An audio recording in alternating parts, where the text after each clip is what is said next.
Dušmanu te ne damo, za bejat se spremamo. Selam aleikum, profesore.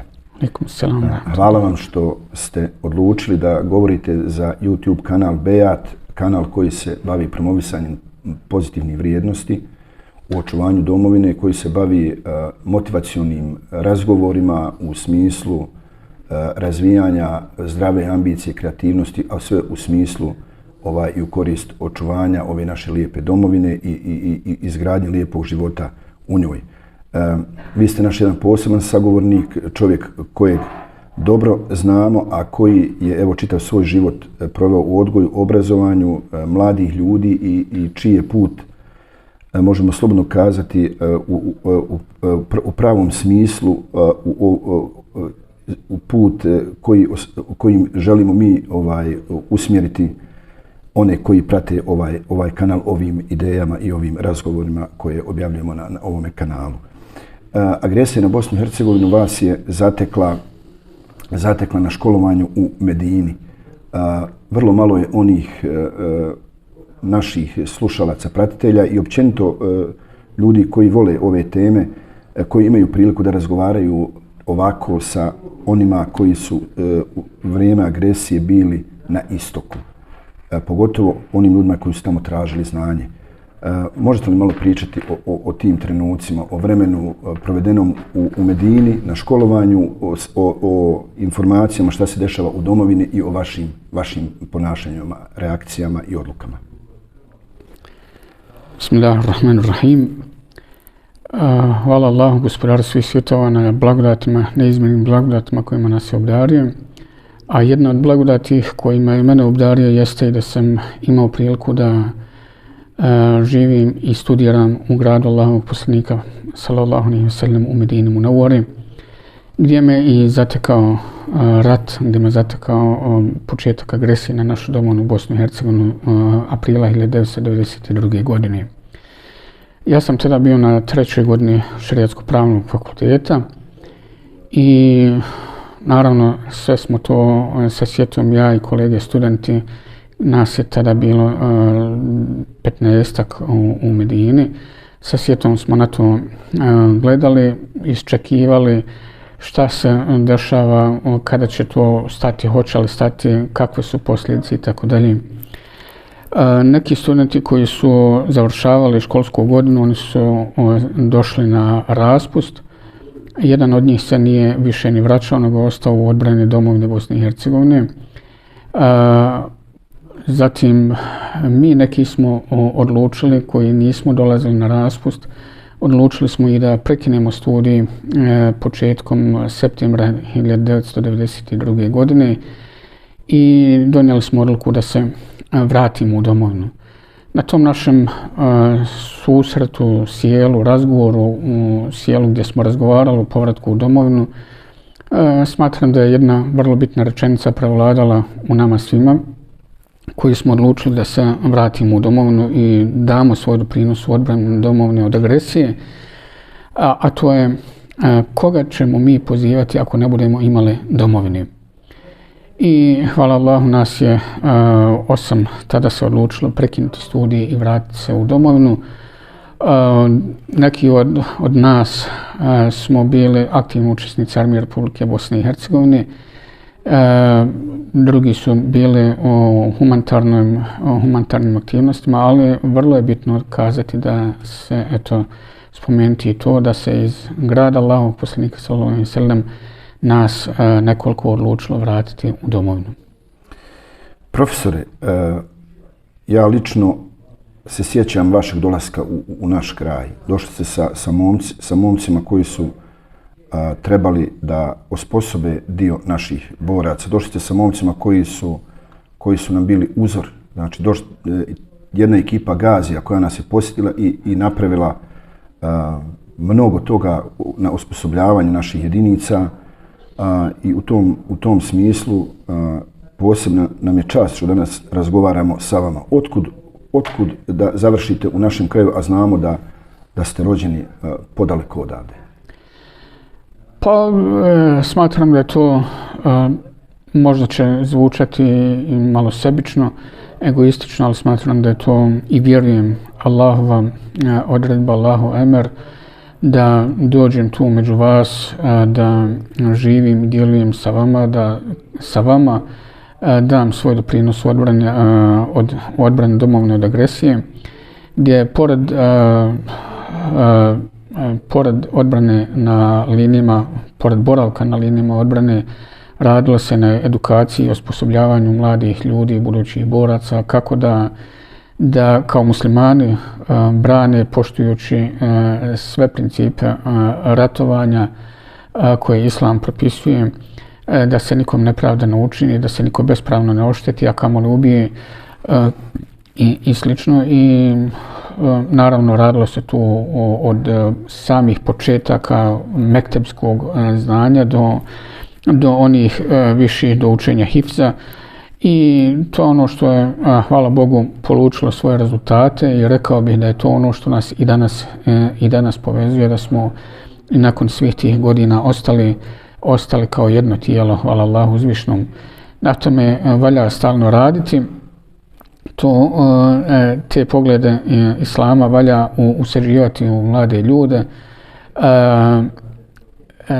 Ono što je vrijedilo, što je vrijedno bilo i što je doprinijelo odbrani vjere, naroda i domovine prije 30 godina treba stalno prepričavati mladim ljudima koji nisu tada bili ni rođeni, kako bi sebe oplemenili takvim odlukama, ali isto tako ako je nešto bilo nevaljalo, da se upozori, ko što se i onda upozoravalo, na poročnost i štetnost tih nekih pojava, kako bi sebe sačuvali od istih. Dakle,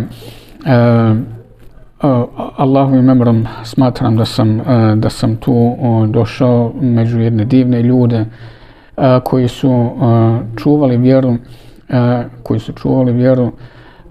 koji su znali kuda sve ovo vodi, bili su spremni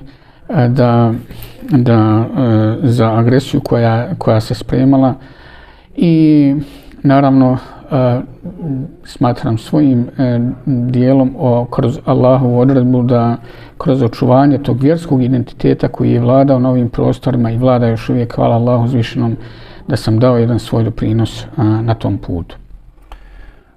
Profesore, nama je ovdje, svima nama koji vas znamo već od tog ratnog perioda, jasno i svjesni smo vaše prevelike skromnosti, a to se posebno meni lično dojmilo i odrazilo na promociji knjige Bejat u Mostaru, gdje ste bili promotor i gdje sam ja spontano, slučajno spomenuo ovaj vaš dolazak iz Medine i prekid studija. I evo, nakon promocije sam vidio da u stvari niko i ne zna da je to jedan dio vaše životne prošlosti sa kojom bi se većina trebala hvaliti, ali evo, u mjestu u kojem radite, u vašem radnom životnom okruženju, ljudi o tome nisu znali ništa do tada. A evo mi, odnosno vrlo malo nas zna da ste u ratu bili i zatvoreni od strane jedinica HVO-a u Kiseljaku.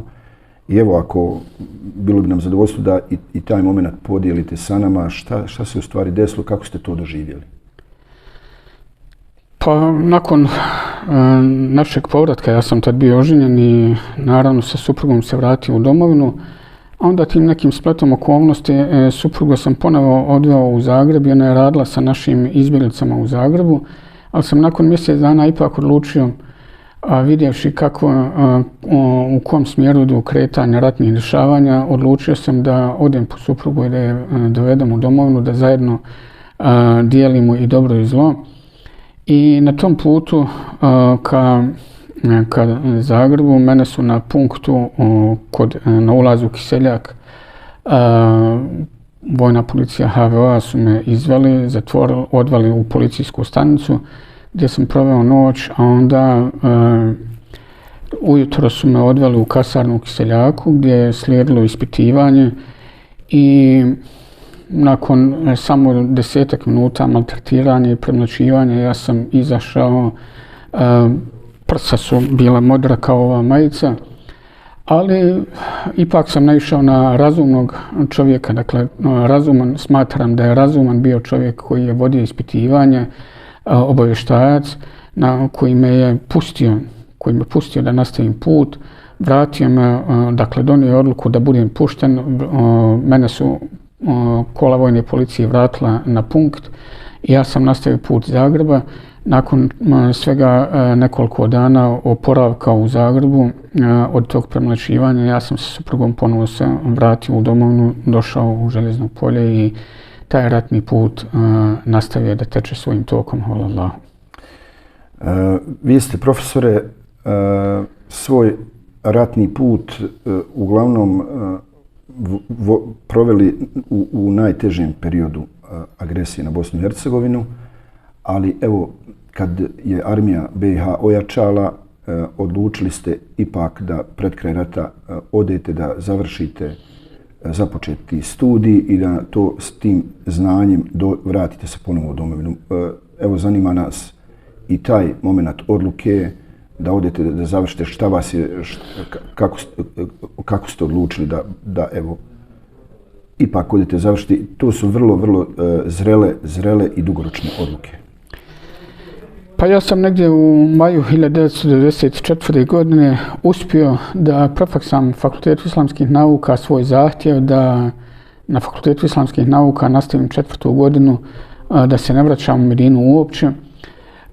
Bez obzira, rat je tu, dakle smatrao sam da ipak trebam biti tu, da dam svoj doprinos, ali sam sa Fakulteta islamskih nauka dobio odluku, naravno pravila su bez obzira što su ratna dešavanja, što su vanredne okolnosti, ali ipak postoje pravila i u tom vremenu. Oni su meni odgovorili da moram polagati razliku predmeta, mislim da se tada radilo o 13 predmeta koje bih trebao položiti kao razliku predmeta. I ja sam onda izvagao da je meni lakše otići i završiti tu 4. godinu u Medini i vratiti se sa diplomom, izvršiti nostrifikaciju diplome na Fakultetu islamskih nauka, nego li polagati tih 13 predmeta razlike, pa plus onda 4. godinu. Tako da sam onda 29. augusta 1994. godine izašao iz domovine sa suprugom, otišao, završio 4. godinu fakulteta, Šerijatsko-pravnog fakulteta na Islamskom univerzitetu u Medini i 31. oktobra 1995. godine ponovo sam bio u domovini. Dušmanu te ne damo, za bejat se spremamo.